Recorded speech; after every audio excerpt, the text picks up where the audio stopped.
Саламатсыздарбы, урматтуу Нурлан Тургунбекович, урматтуу Акыл Өсөнбекович, урматтуу депутаттар, урматтуу бүгүнкү жыйындын катышуучулары. Мен азыр ушул капыл тупул эле машинада келатып угуп калдым. Элвира Сурабалдиева, урматтуу депутатыбыз да, Элвира Жыгалбековна. Так, ушул биздин ГКМБнын кызматкерлери коркутуп, үркүтүп, жанагы налог боюнча маселелерди көтөрүп атат деп. Бул боюнча мен бир пояснение берип коеюн, урматтуу депутаттар. Бул маселе мындай. Элмира Жыргалбековнанын өзүнүн, бир туугандарынын карамагында Кудайберген деген базар бар. Кудайберген деген базарда 3000ден ашык контейнер бар.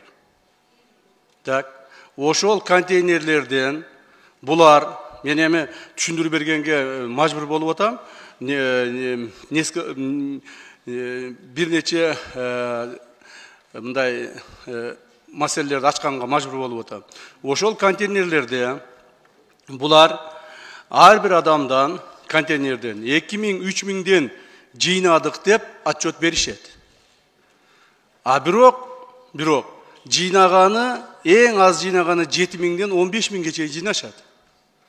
Ошол жерде налогтордун баарын эсептеп чыкканда, муну ГКМ эсептеп чыкпайт, муну биз тапшырма бербейбиз, муну биздин налоговый инспекция эсептеп чыкканда, бүгүнкү күндө Кудайберген базары мамлекетке 70 миллион сомдун тегерегинде налог төлөбөй коет.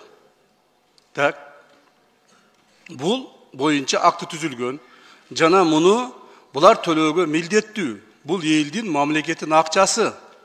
Анан депутатмын деп туруп эле бул жерден чыгып трибунан бар деп туура эмес маалыматтарды таратканды токтотуш керек.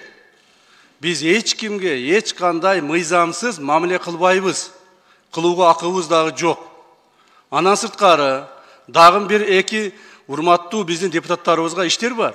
Мында алдын ала айтып коеюн, эртең дагы айтып чыкпагыла.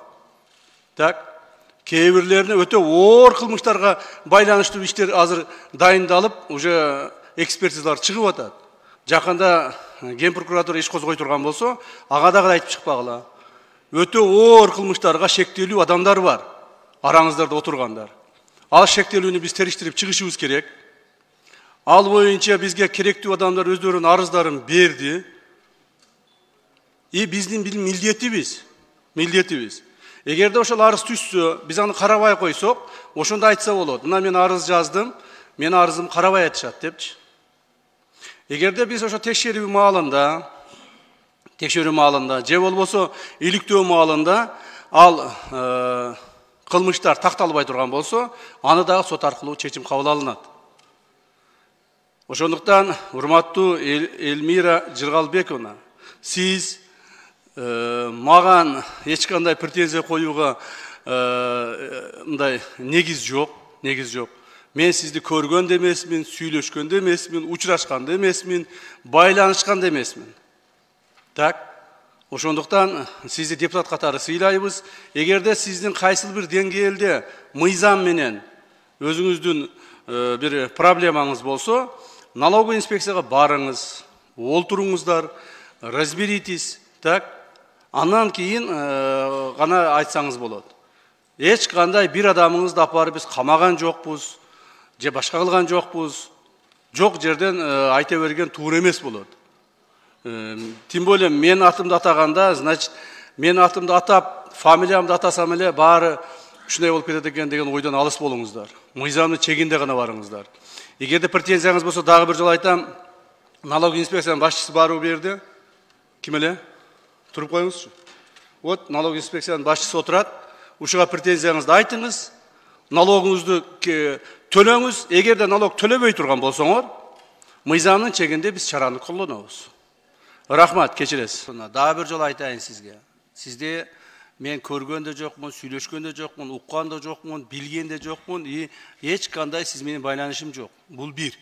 Ким менен байланышыңыз болсо, ошого таарынам. Так, эч кандай мамлекетте канча президент бар экенин билбесеңиз, анда уят эмеспи сизге. Андан сырткары майдаланып мен эч нерсе кылган жерим жок.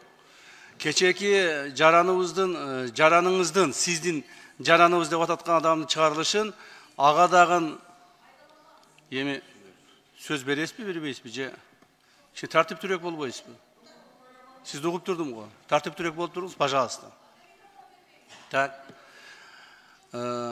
Анан каяктагы эле жок нерселерге менин атымды жабыштырып айта бербең да. Кечеки соттун чечимин сот чечим чыгарды.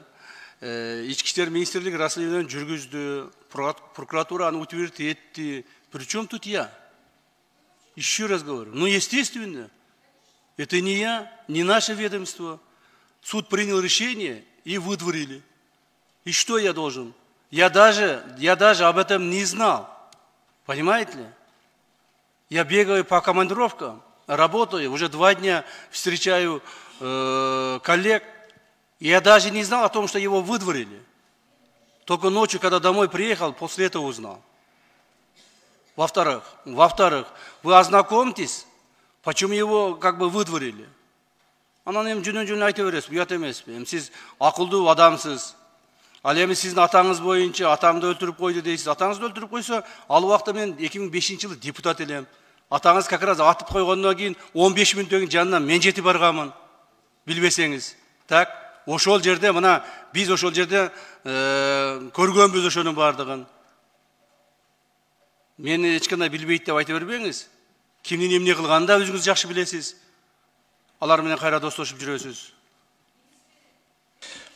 Болду, урматтуу депутаттар, биз биринчи маселеге өтөбүз. Бу жерде кайым айтышым разборкага негиз жок, мен баарына сөз бердим, калыстык кылдым.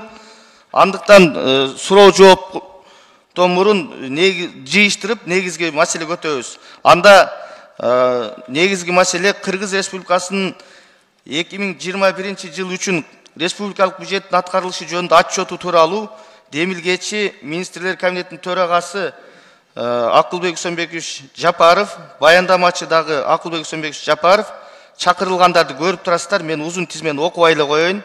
Анда сөз Акылбек Үсөнбекович сизде.